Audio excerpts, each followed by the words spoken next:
que falava sobre folclore e comunicação, né? Na época eu ainda era estudante de jornalismo, e então foi um evento muito bacana, um evento inclusive que eu tive a oportunidade, lá eu fui como estudante, como visitante, não para palestrar.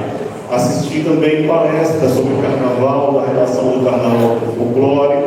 Tive a oportunidade de conhecer um grande nome da nossa comunicação, que era o José Marques de Mello, professor da USP e tal, foi muito bacana. Bom, mas pessoal, assim, para falar sobre carnaval, também queria só compartilhar assim, a enorme alegria de estar aqui falando nas palestras, poder ter na plateia o casal Gabi e Vivi, Amarildo de Mello também, carnavalesco, pessoas assim do carnaval que eu admiro bastante, né? Sempre acompanhando pela TV, assistindo, então é uma grande satisfação termos aqui assistindo essa palestra. Eu queria falar com vocês um pouco, né, dessa relação que tem do carnaval com a literatura, né? Por quê? Por que a gente pode falar da relação do carnaval com a literatura? Até está na contracapa do meu último livro, depois, se alguém tiver interesse, está aqui, tá? Eu falo justamente isso: o carnaval é sonho, é fantasia, é a doce ilusão, é a imaginação, tudo isso que a literatura, de certa forma, nos proporciona sobre a vida, né? Então, o carnaval é aquela coisa, né? Até foi um ponto muito interessante na época que a gente era jurado no carnaval, que os orientadores diziam uma frase que eu nunca assim, fez mudar bastante o meu conceito de arte, né? A arte, o carnaval, a gente nunca deve olhar sobre aquilo que poderia ser, mas pelo que ela é. Então a gente tem que analisar uma obra de arte, o carnaval, assim, nunca julgar um enredo como ruim ou bom, sem a gente procurar entender o que ele é. Então, o carnaval, o que acontece? Se a história conta que foi Pedro Álvares Cabral que descobriu o Brasil, e o carnaval dizer que não, que foram os índios que descobriram o Brasil, por que a gente não pode acreditar nessa ideia também, né?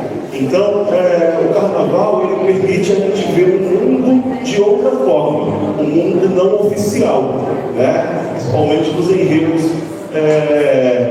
com maior crítica social, tudo mais, né? Acho que isso é a grande lição que ele nos passa.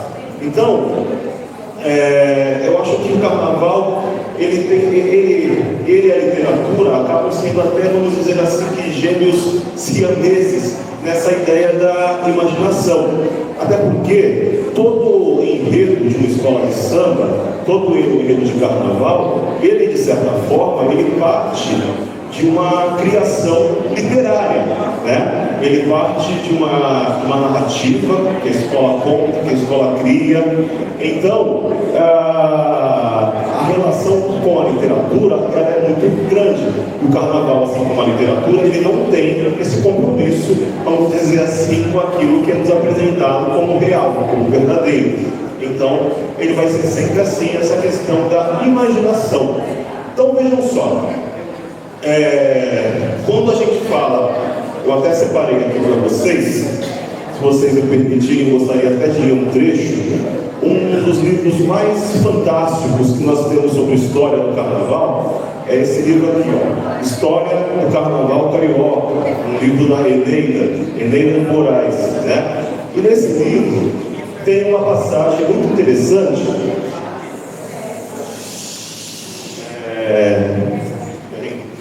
separei aqui para vocês.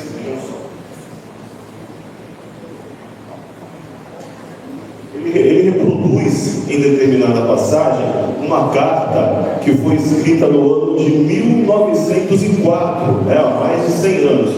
Uma carta que foi escrita, sabe para quem? Para quem é considerado o maior nome da literatura brasileira. Quem será? Machado de Assis, né? E ele fala o quê?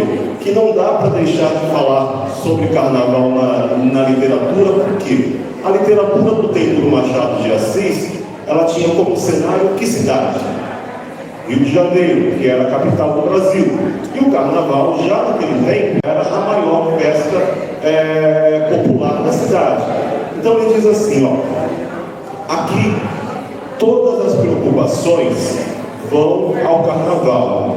Jamais uma vez lhe disse que o carnaval é a coisa mais importante do e para o Rio de Janeiro. É como uma dessas solenidades que faziam, na antiguidade, parte da vida da cidade. Todos se prepararam para ela, ocupam-se dela, interessam-se por ela, pensam nela, falam dela, vivem um momento nela e por ela. Está organizada, tem os seus padres, os seus oráculos, as suas sacerdotisas, os seus ritos consagrados, o seu programa obrigado. Por nada aqui vejo o povo tomar tanto interesse. Então, é a cidade que vivia do e para o carnaval. Então, vejam só, isso nas palavras de ninguém menos que Machado de Assis. Então, e o carnaval, ele, ao longo do tempo, ele ganhou espaço em diversas obras de grandes nomes da literatura.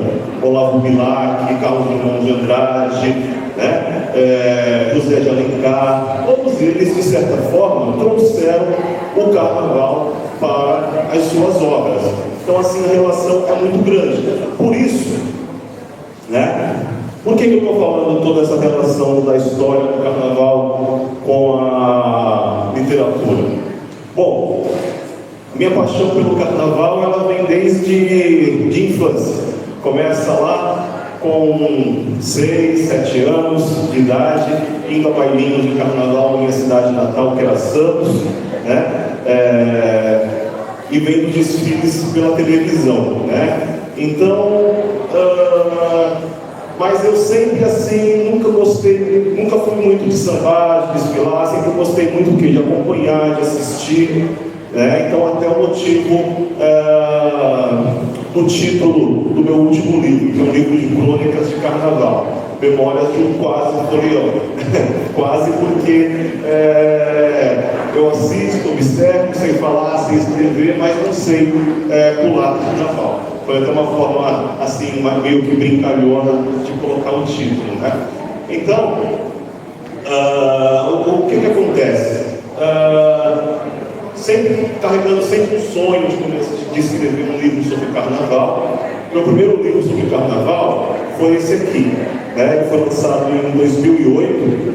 Ele conta a história do carnaval de Araçatuba, chama-se Com Véu de Alegoria, uma inspiração também literária, que fazia um trocadilho com o conto de Alcântara Machado, que falava em Com Véu de Alegria. Então o livro se chama Com Véu de Alegoria, para ser mais carnavalesco. Então esse foi o meu primeiro livro, conta a história do carnaval de Araçatuba, foi lançado em 2008, no ano que a cidade fazia 100 anos. E depois então veio esse segundo, que é Memórias de um Quase Folião, que é um livro de crônicas carnavalescas. Então é um livro de 30 crônicas de carnavais, crônicas que eu publiquei em jornais, sobre a história do carnaval em geral. E esse livro eu encerro com uma entrevista que foi feita com o Joãozinho 30, temos até uma foto aqui, foi feita em 2010, um ano antes dele falecer. Eu até costumo dizer assim, que esse livro, essa entrevista, ela, não sei se é a última com ele, mas foi uma das últimas, com certeza, eu estava com cadeira de roda, bastante debilitado, assim, e foi um momento muito inesquecível. Então, assim, a relação do carnaval com a literatura, ela é muito grande, tanto em inspirações para obras carnavalescas e em inspiração para trabalhos também jornalísticos, tal, como sempre foi. Então a gente vai ver que ao longo do tempo o carnaval ele vai estar, até eu trouxe aqui para vocês também, gostaria de falar, fiz até recentemente uma resenha sobre esse texto, que é uma das obras que eu acho mais fantásticas do carnaval, não sei se vocês conhecem esse ponto aqui, A Morte da Porta Estandarte, né, que é uma obra do Aníbal Machado, em que ele permite justamente o que? A reflexão social que o carnaval traz. Ele traz para o campo da literatura a beleza de uma personagem, a beleza de uma porta-bandeira, que acaba então tragicamente, né, assassinada, morta, numa festa de carnaval por ciúmes do seu marido, né, de ver ela brilhando na avenida. Então, assim, são assim, apenas alguns exemplos que nós conseguimos ver da relação do carnaval com a literatura. Então, vejam só, a gente fala do carnaval com a literatura, e onde é que entra o folclore nessa questão, né, gente? O carnaval, de certa forma, ele é também uma festa folclórica, principalmente na sua criação, no seu lado que é comunitário, né? No seu lado de se representar numa festa do povo. E eu acho que o maior desafio que ele tem hoje, né, de certa forma, é manter essa identidade, né? É uma festa que se transformou muito pelo lado comercial, pelo lado capitalista da coisa, né? E eu acho que manter essa característica genuína dele, típica da cultura popular, acaba sendo um grande desafio, né? Então, por isso que quando a gente vê uma escola de samba que dá mais holofote para a sua comunidade, em vez de dar um holofote para pessoas famosas, né? É louvável de se ver, né? Então isso aí significa a preocupação, às vezes, de uma escola de samba em querer manter a sua identidade, certo?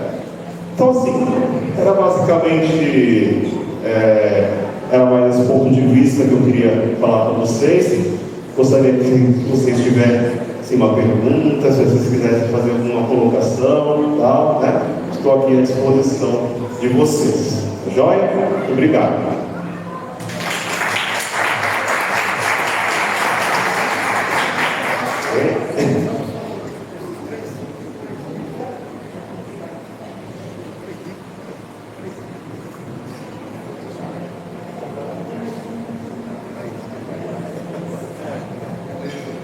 Então,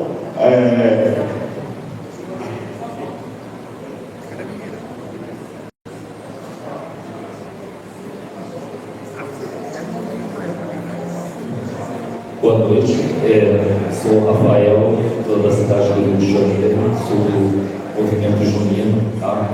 Bom, eu acho que para mim foi um privilégio você acompanhar o carnaval de uma outra posição, às vezes não só pulando e curtindo como reunião, mas assim, se não fosse essa sua postura, né, esse seu comportamento em relação ao carnaval, eu acho que a gente não teria todas essas memórias aí, porque você esteve numa posição de observador e você pôde registrar de uma forma bem detalhada, bem fiel, que as pessoas elas continuam de repente, pela forma como elas passaram, que não vai ficar registrado na memória da mesma forma que você registrou apenas como ser observador, tá bom? Parabéns. Obrigado. Feliz pelas colocações, né? Realmente era isso. Mas, e assim, até completando, né? Depois que eu escrevi esse último livro, eu fiquei pensando, o título é quase um folião, mas de certa forma, né? Quem escreve sobre o carnaval também é um folião, né? Porque está no meio lá, né? Então é uma coisa assim subjetiva, né? Mas realmente a visão de quem sempre teve na condição de observador, ora como repórter, ora como cronista, jurado, né? Então foram algumas, sempre como essa experiência, né? De um olhar talvez um pouco crítico nessa conversa. Obrigado. Bom, alguém mais gostaria de perguntar? Né? Bom, pessoal, então é isso, tá joia? Espero que vocês tenham gostado, que vocês tenham contribuído aí com as reflexões sobre o carnaval e folclore. E parabéns mais uma vez aos organizadores, a Fernanda, a todos pelo evento. Obrigado.